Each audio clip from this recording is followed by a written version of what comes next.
Hello, YouTubers and NFL fans everywhere.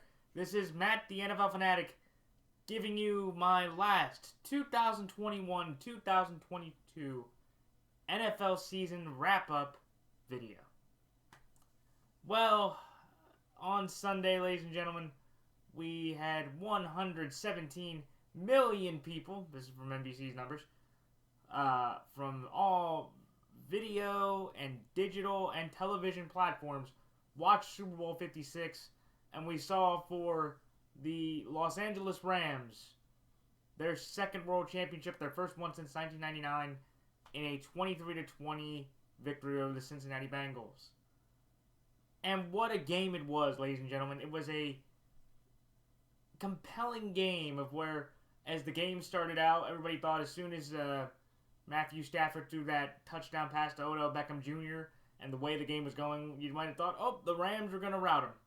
And then I do want to have a quick side note, though. Best wishes to Odell Beckham Jr., as apparently he has torn his ACL for the second time in 3 seasons. Ironically, both against the Bengals in the last 2 times he's played them. And a very quick and speedy recovery. But I do want to say this real quickly about Odell Beckham, that I do not think the Rams should re-sign him. If they do re-sign him, I think it should be a 1-year, $4 to $5 million contract. Odell Beckham's never getting that New York Giants contract ever again. He is too injury prone at this point, and I think for the Rams, they have Cooper Kupp, who won the Super Bowl MVP, of course. He had 2 touchdowns and 98 receiving yards. He essentially, after Odell Beckham went down, it was basically the Cooper Kupp show. The Rams could not run the ball at all. I think they averaged 1.9 yards per carry throughout the entire game. So kudos to the Cincinnati defensive line. But Cooper Kupp was sensational. He is the best wide receiver in football right now. I believe that with all his numbers, he won the Super Bowl MVP and has the wide receiver triple crown this year. And going into next year, by far, he is the best wide receiver in football, hands down. Devontae and DeAndre would be 2 and 3 for me. And you could, make an argument, but I do believe Cooper Kupp has earned the best receiver in football title going into next season.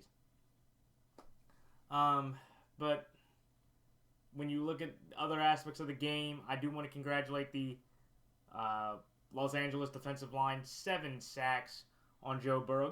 The Bengals, for the most part, held up fairly well through the first half. And then, of course, one of the turning points of the game, it was 13-10 going into the half. Joe Burrow throws that insane pass to T. Higgins, who committed a blatant offensive pass interference that Ronald Torbert and his officials said that even if there was a face mask pull, there was no turn and tuck, which is stupid because everybody watched the game.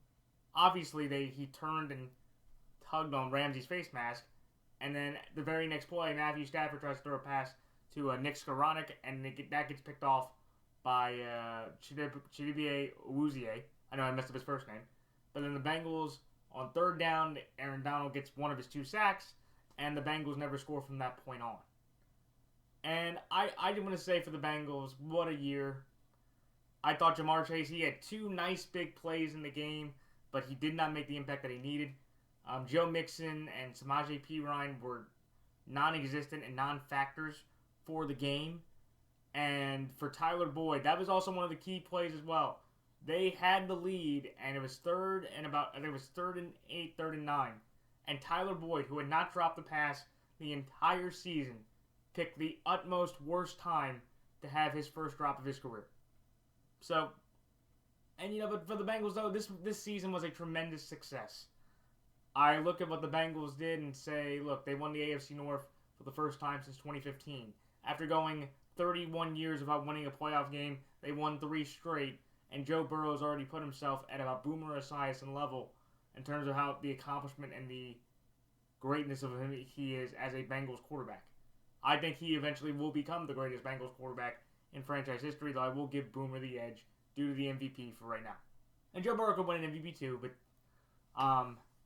for the Bengals, I think the biggest thing they need to do is work on their offensive line. That offensive line had Joe Burrow get sacked over 70 times this season, regular and post. He was sacked 51 times in the regular season, and they mentioned during the game that he was the first quarterback ever to have led the league in times of getting sacked and actually make the playoffs and make the Super Bowl, for crying out loud. So kudos to Joe Burrow's toughness, but if everybody remembers what happened from the Indianapolis days of Andrew Luck, I do not see Joe Burrow having a long career in Cincinnati due to that offensive line. I do think I'm not going to be like Carson Palmer and make the assertion that Joe Burrow should not want to re-sign with the Bengals. I actually think he should absolutely want to re-sign with the Bengals because the Bengals have the cap space. He will have all the leverage over Cincinnati, and he can make himself a very good Cincinnati team for years to come. However, like I said, I do think that the Bengals' key issue will be the offensive line, and that's what they need to fix. The Rams, in my opinion, they need to look at a lot of their free agents and a lot of the staff that is leaving and determine how they're going to reshape things. There were obviously guys like Odell Beckham, Von Miller, Andrew Whitworth probably will retire, Austin Corbett, one of the better offensive linemen, will become a free agent. You have the aspect of some other defenders. Eric Weddle's retiring. You do have Taylor Rapp, and you do have some nice young core pieces. But at the end of the day, I feel like with the Rams, of how the NFC is shaping, they should be the favorite going to next year as the Super Bowl, as the NFC winners once again. Though I do think, depending on what happens with Aaron Rodgers, the Packers could very well be put in that number one spot over them.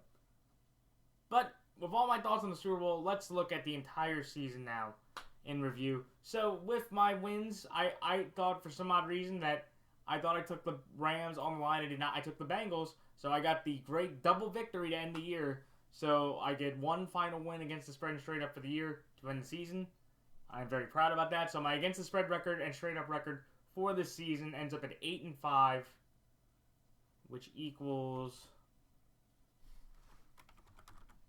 61.5%. I will take that. I will take a 61.5% percentage for the postseason. Definitely the championship weekend was a rarity, and I do hope that next year I do a better job picking the championship games, because those were two games that I should have had to get myself to a 10-3 record, which I would have, that would have been ecstatic. But 61.5% for the postseason, I will accept that. And my overall record for against the spread and straight up for the overall year, regular and postseason included, 285 games, ladies and gentlemen. My final record against the spread this year was 134 wins, 145 losses, and 6 pushes. And straight up for the year, I went 184, 101, and 1.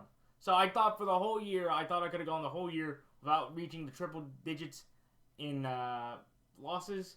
But due to the championship weekend, I lost both games, which just crept me over the 100 loss threshold.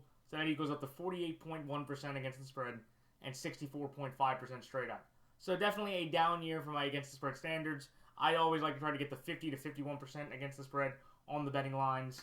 And straight up, I'm right about my average. A little tick below, but I'm usually about 65% for the year, so 64.5%. I can live with that. But it was a crazy NFL season.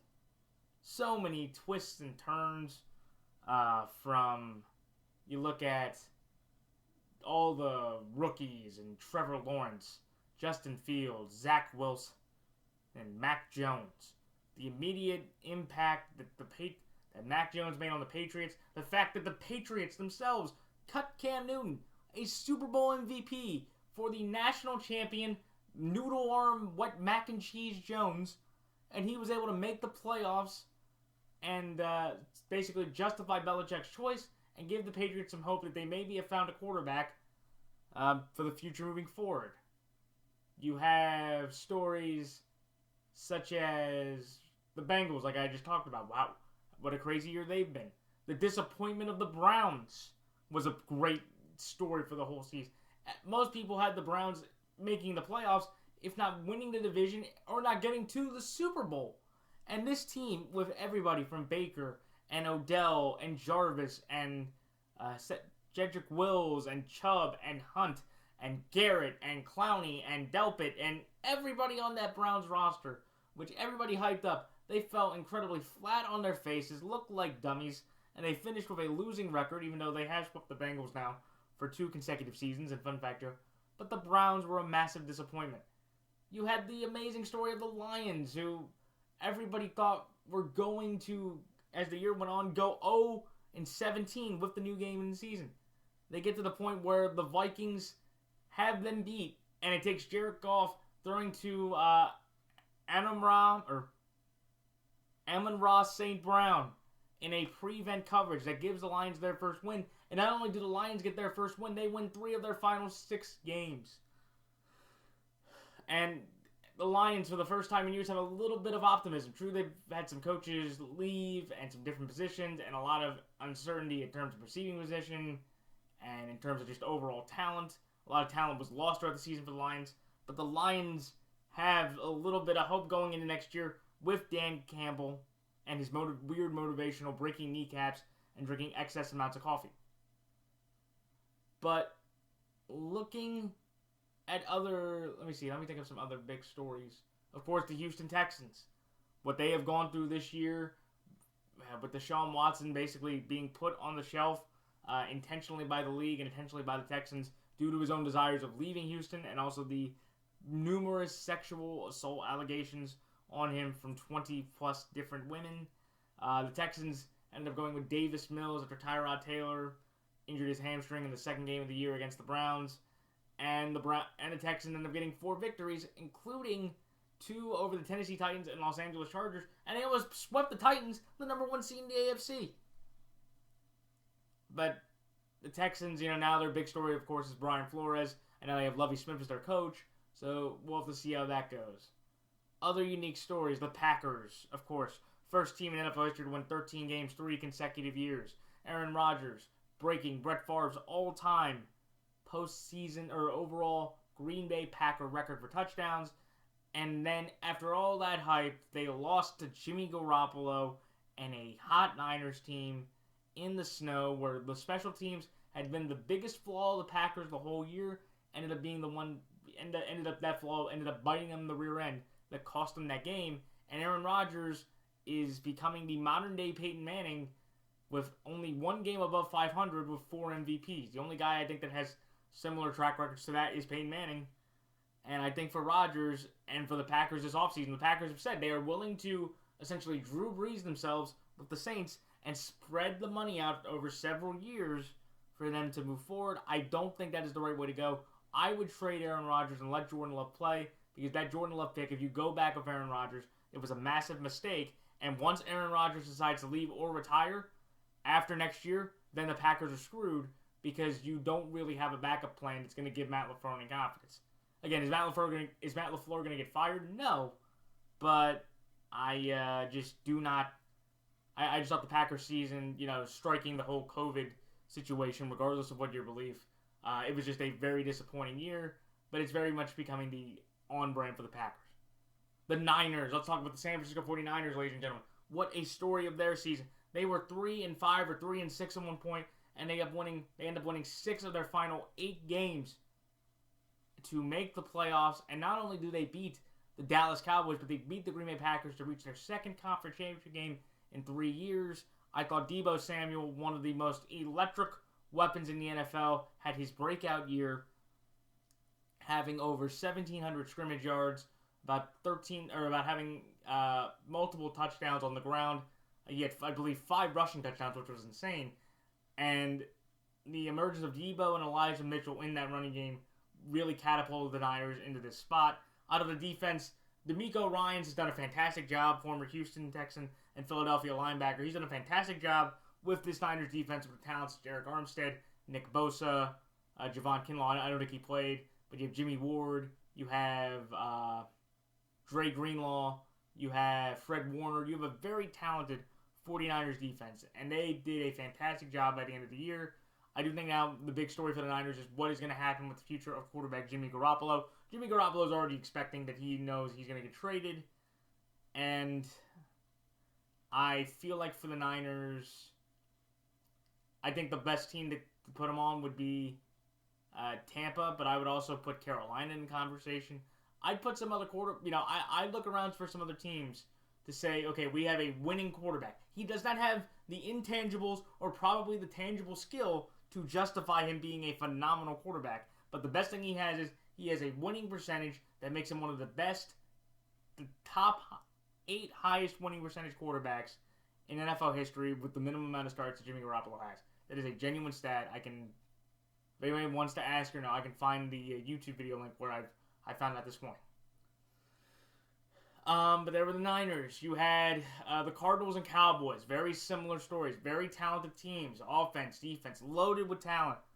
And they end up losing in the wild card rounds in embarrassing and pathetic fashions. One was on Mike McCarthy for just blowing one of the worst clock management situations out there. And for the Cardinals, it's one where it's worse because you could look at the Cardinals and go, are they good enough with Kyler Murray, who, again, has been in the news over the last few days due to some scrubbing of his social media and his overall demeanor and perception within the organization. But the Cardinals and Cowboys, what disappointing years, significant injuries to both DeMarcus Lawrence and Randy Gregory had injuries for Dallas. Dak went through a calf injury. CeeDee Lamb had a concussion. Amari Cooper missed a couple games due to getting COVID. You had the Cardinals, DeAndre Hopkins, J.J. Watt tearing his pec for like the third time in about 6 years. You had Chase Edmonds go down to injury. James Conner had a heel injury. Zach Ertz comes in the middle of the year. They don't really have a genuine tight end. But this Cardinals team the Cardinals and Cowboys are very talent-driven and very talent-laden on both sides of the football. Maybe the Cardinals, their biggest problem is offensive line. The Cowboys' problem is their safeties and arguably their tight end. But I think both of these teams going into next season, the Cardinals and the Cowboys, have some of the most pressure on them, knowing how far they have to get to save their jobs for Kingsbury and McCarthy respectively, but knowing what the expectation is from the ownership and the management of what this team was built for. Both those teams, I believe, do need to get into the divisional round at least in order to keep both their jobs. You had the Ravens and Steelers get... the Steelers, Big Ben retires, and, he ends up being able to beat the Baltimore Ravens in his final regular season game to make the playoffs. Even though he gets routed by the Chiefs, you don't really, you feel like, you want to give Ben his credit for what he's done. I do as well. But, but that was the story of the Steelers.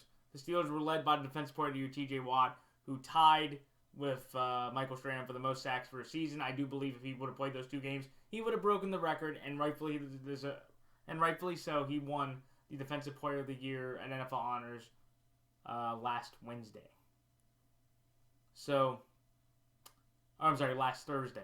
Last Thursday. But I do think for the Steelers and the Ravens are going to be all about getting healthy. The Steelers are going to be about trying to find a new quarterback. I think some of the guys that they should look after, Jimmy Garoppolo, Carson Wentz, and Jimmy and Carson would be my 2 main options. Aaron Rodgers would be in there too. But I do think the Steelers, they have a good enough team that if they find the right quarterback, they can be right back in contention. Of course you had the Raiders go through what they went through, obviously, with the John Gruden scandal, Henry Ruggs, Damon Arnett, Nate Hobbs. Like, they went through the ringer. And the fact that they made the playoffs, and I can't believe Rich Bisaccia got less votes than he did for Coach of the Year because I thought he had to go through the most. I think the Raiders are in a better position holistically as a team. I despise their head coach, Josh McDaniels, because I think the guy is an inchworm, a slimy snake who was caught cheating before. And I know I might have said this in other videos, but I just want to bring it up for everybody once again that he was caught cheating. He's a slime ball, and I don't think the Raiders, within 3 years, that man will get fired just because I do not see him inspiring people, nor do I think he's that great of a coach. You had the Broncos with their problems. And it was just overall, like, there's a lot of optimism in a lot of different cities. The Panthers and Matt Rule just completely disintegrated. The Falcons did Falcons things.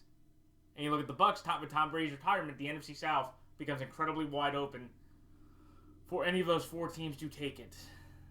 But, those are my, big thoughts on the NFL. I think, for this past year, it's kind of a sad time because now until about September 8th, there's going to be, I guess until early August, until the Hall of Fame, there's really going to be no big football games going. And everybody, please let me know what, your thoughts on, if you want me to do any videos on the draft, the NFL Top 100, free agency. Please let me know in the comments below. I'd greatly appreciate any kind of feedback. And before I go to wrap up my video, I've done this for the last couple years. Let me give everybody my way too early, 2 days after this season ended, my way too early Super Bowl 57, February 12th, 2023, State Farm Stadium in Glendale, Arizona. Let me give everybody my way too early Super Bowl 57 prediction. Super Bowl LVII. I actually believe that this coming year's Super Bowl will be the opening night game for the Los Angeles Rams. It's perfect. I think it's going to be perfect to start the year, and I believe this will be the way the year ends.